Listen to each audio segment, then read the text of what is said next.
राधे राधे बच्चों, कैसे हो आप लोग।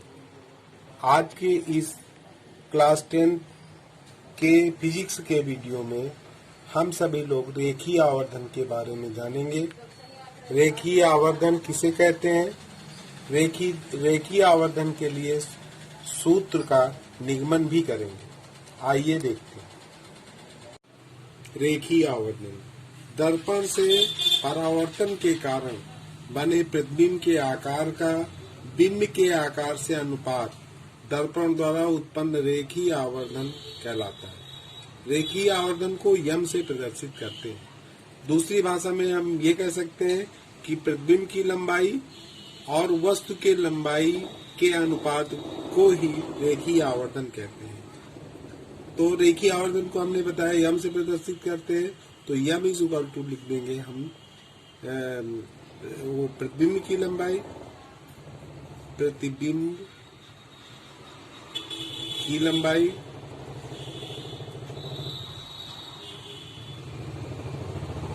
अपान में लिख देंगे वस्तु की लंबाई।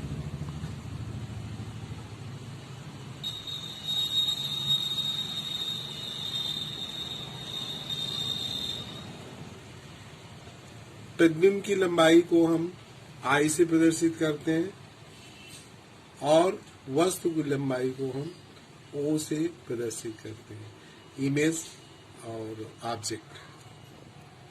तो अर्थात इसका मतलब है यम इज इक्वल टू हो गया आई अपॉन ये लिख सकते हैं। अब आइए देखते हैं इस सूत्र को हम कैसे प्राप्त करेंगे। तो कि ये आपका M1 M2 एक अवतल दर्पण लेते हैं, एक M1 M2 एक अवतल दर्पण है जिसका ध्रुव P, फोकस F, वक्रता केंद्र C है। तो एक मान लीजिए इसके मुख्य अक्ष पर, दर्पण के मुख्य अक्ष पर एक वस्तु A B रखी हुई है। तो वस्तु से एक किरण मुख्य अक्ष के समांतर जाती है और जो समांतर जाती है वो कहाँ से होकर जाएगी, फोकस से होकर निकल जाएगी। दूसरी किरण वक्रता केंद्र से लेते हैं होकर जाएगी और ये वक्रता केंद्र से जाएगी तो उसी मार्ग में टकराने के पश्चात मान लो बिंदु जे से टकराती है, जे दिखा दिया मैंने, जे से टकराती है उसी मार्ग में वो वापस लौट जाती है। तो A1 ये परावर्तन के पश्चात जो किरणें हैं, परावर्तन के पश्चात बिंदु A डैश पर मिलती है। A डैश से मुख्य अक्ष पर लंब डाल दिया, यही जो है प्रतिबिंब की लंबाई होगी। तो ये प्रतिबिंब कैसा बन रहा है, मतलब ये प्रतिबिंब, ये वस्तु ए बी है, ये वस्तु ऐसे रखी हुई है, तो इसका प्रतिबिंब उल्टा बन रहा है और वास्तविक बन रहा है। अब इसको हम इस सूत्र को कैसे प्राप्त करेंगे, तो इसके लिए ये चीज लिखना पड़ेगा कि माना M1 M2 एक अवतल दर्पण है जिसका ध्रुव P, फोकस या फोकता केंद्र C है और एक वस्तु दर्पण के मुख्य अक्ष पर एक वस्तु ए बी रखी हुई है। एक किरण मुख्य अक्ष के समांतर जाती है और फोकस से होकर निकल जाती है, दूसरी किरण वक्रता केंद्र से होकर जाती है, टकराने के बाद उसी मार्ग पर वापस जाती है। ये दोनों किरणें परावर्तन के पश्चात ए डैश पर काटती है और ए डैश पर ही वस्तु का प्रतिबिंब बनना है। अगर लब डाल देंगे तो प्रतिबिंब मिल जाएगा। अब देखिए इसको हमें प्रूव्ड करना है, यानी कि यम बराबर आई अपान ओ दिखाना है। तो अब इसके लिए देखिए हमें क्या करना पड़ेगा, एक त्रिभुज हम ले लेंगे। अगर इसमें हमें प्रूव करना है तो लिखेंगे त्रिभुज ए बी पी व त्रिभुज ए डैश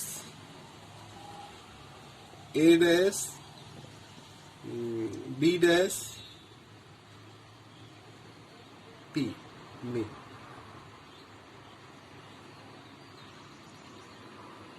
एक चीज और हम ये दिखा सकते हैं कि जो मुख्य अक्ष ये बीपी है, हम ये कह देंगे कि ये जो है बिंदु पी पर अभिलंब है। अतः ये जो है, ये किरण जो है आपतित किरण हो जाएगी और ये किरण जो है परावर्तित किरण हो जाएगी। अगर एक किरण हम एक मान लीजिए कोई किरण ये ध्रुव से होकर जाती है तो टकराने के बाद ए डैश से होकर निकल जाती है। तो अब ये अगर अभिलंब है तो ये आपका आपतन कोण हो जाएगा और ये परावर्तन कोण हो जाएगा। तो अब इसमें हम त्रिभुज में दिखा दें, इसको समरूप त्रिभुज दिखाएंगे। तो हमने लिख दिया त्रिभुज ए बी पी व त्रिभुज ए डैश बी डैश पी में। तो यहाँ लिख दीजिए सबसे पहले ये कोण ए बी सी बराबर कोण किसके होगा, ए डैश बी डैश पी। क्यों बराबर है, प्रत्येक समकोण है।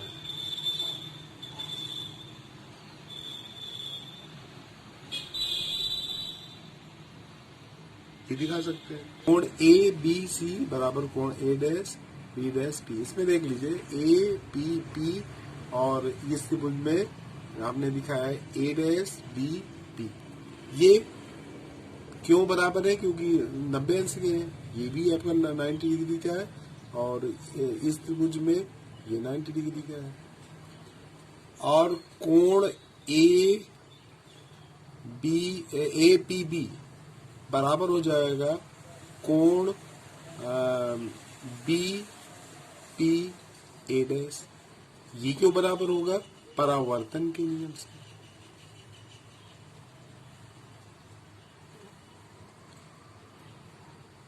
नियम से तो देखिए ये क्योंकि ये अभिलंब है, जो बीपी है वो बिंदु पी पर अभिलंब है। तो ये अभिलंब है, ये आपतित किरण है, ये परावर्तित किरण है। तो ये दोनों कोण आपस में बराबर होंगे। तो हम लिख सकते हैं अतः त्रिभुज ए बी पी व त्रिभुज ए डैश बी डैश पी क्या होंगे, समकोणिक होंगे। समकोणिक होंगे, बस यही दिखाना है आप। समकोणिक हो गए तो समकोणिक में अब समकोणिक है तो हमने बताया था संगत भुजाओं का अनुपात समान होगा। तो अब इसमें दिखा दें, अब हम दिखा दें, इसको दिखा सकते हैं। मान लीजिए A B C A B P में लेते हैं तो ये लंब हो गई भुजा आपकी ए बी और इसमें हो गया ए डैश बी डैश बराबर। अब इसमें आधार कितना है, पी बी है। आधार क्या है, हमने ए बी लिया है तो अब यहाँ पी बी ले लें। बटे में यहाँ क्या हो जाएगा, इसका हो जाएगा पी बी डैश हो जाएगा। ये लिख सकते हैं या इसी को हम ए बी लिख सकते हैं। देखिए क्योंकि हम जानते हैं कि रेखीय आवर्धन हमने आपको बताया प्रतिबिंब की लंबाई बटे वस्तु की लंबाई। तो यहाँ हमने जो दिखा दिया है वस्तु की लंबाई ऊपर कर दिया, प्रतिबिंब की लंबाई नीचे। तो इसको ऐसे भी लिख सकते हैं A dash B dash upon A B बराबर P B dash upon P B. ये भी लिख सकते हैं। अब हम लिख सकते हैं ए डैश बी डैश। ये क्या है, ए डैश बी डैश क्या है, प्रतिबिंब की लंबाई। तो प्रतिबिंब की लंबाई को हम आई से प्रदर्शित करते हैं। और ए बी क्या है, ये वस्तु की लंबाई है, ओ से प्रदर्शित करते हैं। पी बी डैश क्या है, पी बी डैश ध्रुव से प्रतिबिंब की दूरी, तो इसको वी से लिखते हैं। और पी बी क्या है, ये हमारी है ध्रुव से वस्तु की दूरी, इसको यू से लिखते हैं। अब इसमें जो है ये कौन सा दर्पण है, आपका अवतल दर्पण है। तो इसमें यू वी क्या होंगे, इनके बाद ऋणात्मक होंगे। और ये हमने आपको चिन्ह पार्टी में बताया था कि जो मुखच्छ के ऊपर की दूरियां होती है ना, मुखच्छ के ऊपर की दूरी धनात्मक होती है, मुखच्छ के नीचे की दूरी ऋणात्मक होती है। तो अब चिन्ह सहित मान रख देंगे तो माइनस आई लिख देंगे, क्योंकि ये नीचे बढ़ रही है, लंबाई नीचे है और ओ क्या है, मुखच्छ के ऊपर है। तो ये प्लस में ही रहेगा, वही लिखा रहेंगे, प्लस कर दे बराबर यहाँ लिख देंगे। ये माइनस, ये भी माइनस में होगा, ये भी माइनस में होगा, ये लिख सकते हैं। अब इसी को हम लिख सकते हैं, ये माइनस से माइनस कर जाए तो इसको ऐसे लिखते हैं minus I upon O is equal to लिख सकते हैं वी अपान यू लिख सकते हैं। अब इसी को अगर लिखना चाहे तो हम लिख सकते हैं आई अपान ओ बराबर माइनस वी अपान यू लिख सकते हैं। या आई अपान ओ को, ये आई अपान ओ है और ये माइनस वी अपान यू, तो आई अपान ओ, यानी कि रेखीय आवर्धन किसे कहते हैं बता चुके, प्रतिबिंब की लंबाई बटे वस्तु की लंबाई, और इसको यम से प्रदर्शित करते हैं तो इसको यम लिख देंगे इसकी जगह, और ये हो जाएगा माइनस वी अपान यू। तो ये आवर्धन के लिए सूत्र का निगमन हो गया, हम लिख सकते हैं, प्रूफ लिख दीजिए, इस तरह प्राप्त करते हैं। आवर्धन के लिए सूत्र हम इस प्रकार प्राप्त करते हैं। रेखीय आवर्धन के लिए विशेष जानकारी, पहला जो सीधे प्रतिबिंबों के लिए अर्थात आभासी प्रतिबिंबों के लिए रेखीय आवर्धन का जो मान होता है वो धनात्मक तथा वास्तविक प्रतिबिंबों के लिए ऋणात्मक होता है। दूसरी बात यह है, उत्तल दर्पण के लिए आवर्धन सदैव धनात्मक व 1 से कम रहता है। अब एक चीज और देख सकते हैं, जैसे यम निकालते हैं हम, तो इसमें होता है प्रतिबिंब की लंबाई, प्रतिबिंब की लंबाई बटे वस्तु की लंबाई,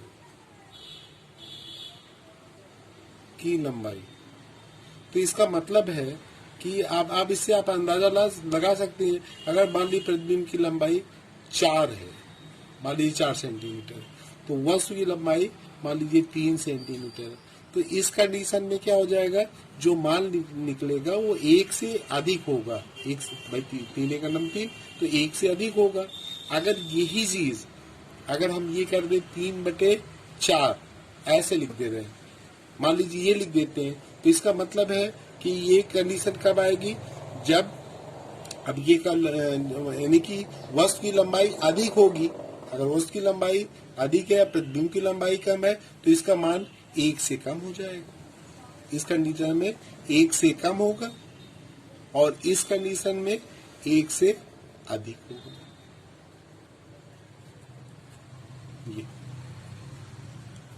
तीसरी कंडीशन ये दिखा सकते, यदि मान लीजिए 4/4 होता है, अर्थात इसका आवर्धन 1 आएगा, भाई 4/4 ये, यानी कि इस कंडीशन में क्या, जब आवर्धन का मान 1 होता है तो इस कंडीशन में क्या हो जाएगा, प्रतिबिंब की लंबाई और वस्तु की लंबाई दोनों समान होंगी। राधे राधे बच्चों, आज के लिए बस इतना ही, अब अगले वीडियो में फिर मिलेंगे।